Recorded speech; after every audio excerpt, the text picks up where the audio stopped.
Welcome to Fun Facts Online. Today, we are going to dismantle a picture of the universe that has existed for centuries. In the vast, silent theater of the cosmos, we often think of stars as static objects that simply live long lives and then die. But the truth is, they perform.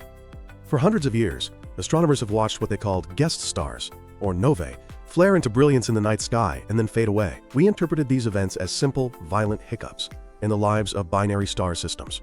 We believed we understood the script perfectly. We thought we were looking at a vampire star stealing gas from a victim, wrapping itself in a volatile blanket of hydrogen, and eventually sneezing it off in a perfect, spherical fireball. It was a neat, orderly picture of stellar pyrotechnics. But that picture has just been shattered. Groundbreaking observations from the Center for High Angular Resolution Astronomy, known as the CHARA Array, released in late 2025, have peeled back the blinding glare of these explosions to reveal something far more chaotic, structural, and frankly, bizarre. We have now seen novae that do not just explode, they stall. We have witnessed fireballs that hesitate, waver, and remain trapped in a gravitational limbo for months before finally breaking free. We have imaged shockwaves carving hourglass shapes into the void, and jets of plasma warring with each other in real time. This is the story of the complex nova, a new paradigm in stellar astrophysics that suggests these common explosions are not merely nuclear flashes, but intricate, multi-stage engines that churn out the building blocks of the universe and serve as the most accessible laboratories for extreme physics we have ever found. To understand why this new imaging is so revolutionary, we must first appreciate the spherical cow of the past. In theoretical physics, there is a running joke about simplifying complex problems by assuming a cow is a sphere to make the math easier. For decades, novae were our spherical cows. A classical nova occurs in a binary system containing a white dwarf. This is the super-dense, Earth-sized corpse of a sun-like star. It is locked in a dance with a companion star, usually a red giant or a main sequence star. Gravity acts as a siphon, pulling hydrogen-rich material from the companion onto the surface of the white dwarf. This material spirals down, forming an accretion disk, and eventually piles up on the white dwarf surface. Under the crushing gravity of the white dwarf, the pressure and temperature at the bottom of this hydrogen ocean climb until they hit a critical threshold, roughly 20 million Kelvin. At this point, the hydrogen ignites in a thermonuclear runaway. It is, effectively, a planet-sized hydrogen bomb. The energy released is enough to blow the accumulated atmosphere off the star at speeds of millions of miles per hour, causing the system to brighten by a factor of 100,000 or more. For a long time, models assumed this ejection was roughly spherical, essentially a bubble expanding evenly in all directions.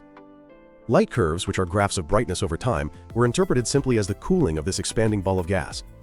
The problem with this spherical cow model wasn't that astronomers were lazy. It was that novae are incredibly far away. Even the closest are thousands of light-years distant. To a standard telescope, a nova is just a point of light, a single pixel that gets brighter and dimmer. We could study its spectrum to learn about its chemistry and speed, but we couldn't actually see the shape of the explosion.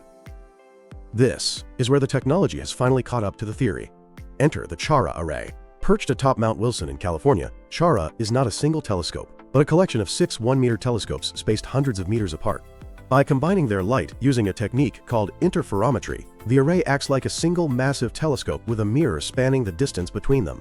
This gives CHARA the visual acuity to spot a dime in Tokyo from the vantage point of Los Angeles. In late 2025, a team of international astronomers turned this high-resolution eye toward 2 novae that had erupted recently, V1405 Cassiopeia and V1674 Hercules. What they saw effectively rewrote the textbook on stellar explosions. The 2 objects chosen for this study could not have been more different, and their divergence is what provided the smoking gun for the complex nova theory. One was a sprinter, the other a marathon runner. One was a clean shot, the other a messy, stalled disaster. Let's start with the speed demon, V1674 Hercules. This nova exploded into our view with startling speed. It was classified as a fast nova, brightening and then fading away in a matter of days. In the old model, this would simply mean a very violent, energetic ejection. But when CHARA looked at V1674 Hercules, it didn't see a sphere, it saw an hourglass. The images revealed distinct streams of gas acting like jets, shooting out in perpendicular directions. It wasn't a single puff of gas. It was a structured, directional ejection. The gas flows were collimated, likely shaped by the interaction of the white dwarf's magnetic field and the accretion disk that surrounds it. This structure was critical because it matched data coming from a completely different kind of instrument, the Fermi Gamma Ray Space Telescope. Fermi detects gamma rays, the most energetic form of light in the universe. For years, Fermi had been picking up gamma ray signals from novae, a phenomenon that puzzled theorists. A simple fireball should produce high-energy gamma rays. Those usually come from particle accelerators like black holes or supernova remnants. The CHARA images of V1674 Hercules provided the missing link. The perpendicular jets were not moving into empty space. They were crashing into slower-moving debris from earlier phases of the eruption. These collisions created shocks, which are supersonic pressure waves that accelerated particles to near-light speed, generating the gamma rays Fermi observed. We were seeing, for the first time, the engine of a particle accelerator operating in real time on the surface of a star. But a V1674 Hercules was the orderly, albeit violent one. The second target, V1405 Cassiopeia, was the chaotic rebel. This nova, located in the constellation Cassiopeia, didn't follow the rules at all. When a nova erupts, we expect the common envelope, the cloud of gas surrounding the binary pair, to be ejected almost immediately. The explosion triggers, the gas flies off, and we see the light. V1405 Cassiopeia did not do this. The CHARA data showed that the explosion started, but the material stayed put. For an agonizing 50 days, the outer layers of the star remained bound to the system. The explosion had technically occurred, the nuclear fire was burning, but the ejection was stalled. Imagine a rocket engine igniting, but the rocket failing to lift off, vibrating on the pad for nearly 2 months before finally launching. That is effectively what happened to V1405 Cassiopeia. This stall phase is a massive revelation. It suggests that the energy of the thermonuclear runaway isn't always enough to instantly overcome the gravitational grip of the white dwarf and the friction of the companion star's envelope. The material churned, boiled, and circulated, trapped in a gravitational tug-of-war. During this 50-day stall, the system was a maelstrom of activity. The white dwarf was likely orbiting inside this puffed-up, stalled cloud of fire. The friction from this motion, essentially a star plowing through a thermonuclear storm, injected extra energy into the gas. Only after weeks of this churning did the system finally build up enough energy to eject the shell in a massive delayed release. This finding explains a long-standing mystery known as slow novae or jittering light curves. Astronomers had often seen novae that brightened, dimmed, brightened again, and took months to reach peak luminosity. We now know that these aren't just slow explosions. They are stalled explosions, struggling to break free from their own gravity. To understand how an explosion as powerful as a hydrogen bomb can stall, we have to dive into the extreme physics of the common envelope phase. In a binary system, the two stars are dancing around a common center of gravity. When the nova erupts, the ejected gas doesn't just fly into empty space. It has to navigate the complex gravitational environment of the two stars. If the ejection speed is high enough, as in V1674 Hercules, the gas blasts past the companion star and escapes effortlessly. But in V1405 Cassiopeia, the ejection speed was initially lower, or the envelope was denser. The gas expanded but couldn't reach escape velocity. It formed a common envelope, a shared atmosphere engulfing both stars. Inside this envelope, physics gets messy. First, you have drag forces. The companion star is now orbiting inside the gas cloud. This creates immense drag, like a hand waving through water. This drag transfers orbital energy, the motion of the stars, into heat energy in the gas. Second, you have shock heating. The supersonic motion of the stars through the gas creates bow shocks, further heating the stalled envelope. Finally, you get the breakout. Eventually, the added heat from the drag forces, combined with the continuous nuclear burning on the white dwarf's surface, provides the extra kick needed. The envelope expands past the critical point and is flung into space. This 50-day delay in V1405 Cassiopeia is the first direct visual evidence of this common envelope evolution happening in real time. It validates decades of theoretical models that suggested binaries could share and eject envelopes, a process that is also thought to be responsible for the formation of certain types of supernovae and binary black holes. The discovery of stalled explosions and structured jets leads us to the most significant shift in nova science in 50 years, known as the shockwave paradigm. Historically, we thought the visible light of a nova came from the hot, glowing ball of gas cooling down, which we call thermal emission. It turns out this is only half the story. The complex nova findings, supported by earlier data from V906 Carinae, another well-studied nova, show that a huge fraction of the light we see, sometimes the majority of it, is powered by shocks. Here is the mechanism. First, the nova begins with a relatively slow, dense ejection of gas, often the stalled phase we just discussed. Second, as the nuclear reaction on the white dwarf continues, it launches a faster, lighter wind of particles behind the initial slow cloud. Third, the fast wind catches up to the slow cloud and slams into it. Fourth, this collision creates a shock wave. The kinetic energy of the fast wind is instantly converted into heat and radiation, which is the light we see, and gamma rays. It is like a car crash, where the energy of motion is turned into the crunch of metal and heat. In a nova, the crunch releases visible light. This realization has terrifying implications for our measurements. If a significant part of a nova's brightness comes from shocks, which depend on the angle and timing of collisions, rather than just the surface area of the fireball, our distance estimates to these stars might need refining. It also means that novae are far more efficient particle accelerators than we dreamed. While the dynamics of the explosion are fascinating, the debris of these stalled explosions tells an even more fundamental story about our universe. The stalled churning of V1405 Cassiopeae turns out to be a cosmic kitchen mixing up a very specific recipe for lithium.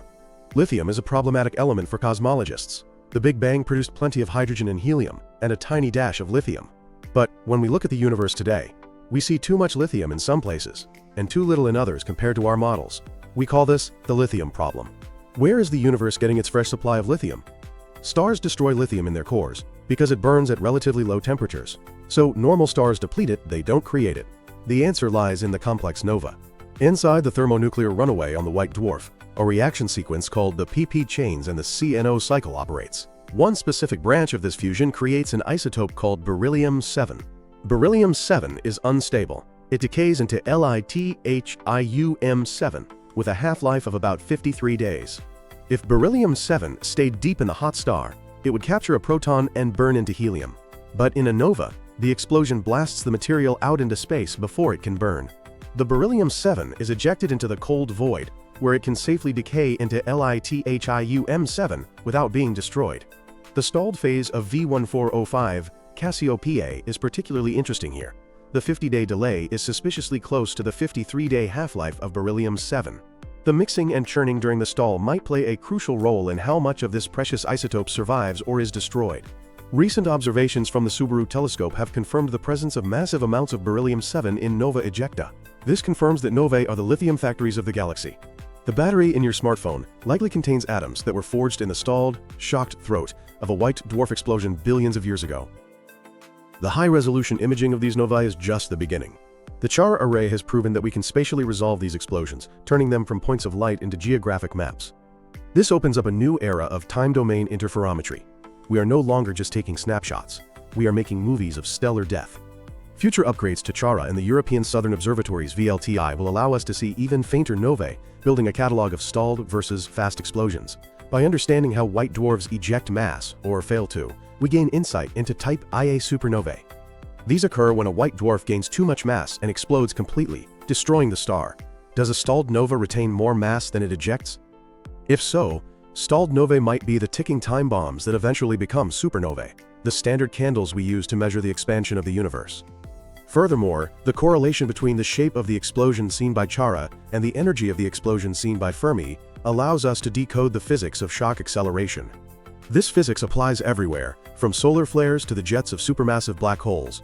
Novae are the scale models that let us test these theories in our own backyard. The revelation of stalled stellar explosions teaches us a humble lesson. The universe is rarely as simple as our models. The complex nova is a beast of friction, magnetism, and shock. It is a star that tries to explode, fails, struggles, and finally bursts free, leaving behind a sculpture of gas and a legacy of new elements. For decades, we looked at novae and saw a flashbulb popping. Now, thanks to the sharpness of modern interferometry, we see the filament, the glass, and the smoke. We see the mechanics of the event. And in that mechanics, we find the story of matter itself, how it is churned, shocked, and scattered to eventually form planets, batteries, and life. The spherical cow is dead. Long live the complex, stalled, and beautiful reality of the nova. Thank you for listening to G Fun Facts Online.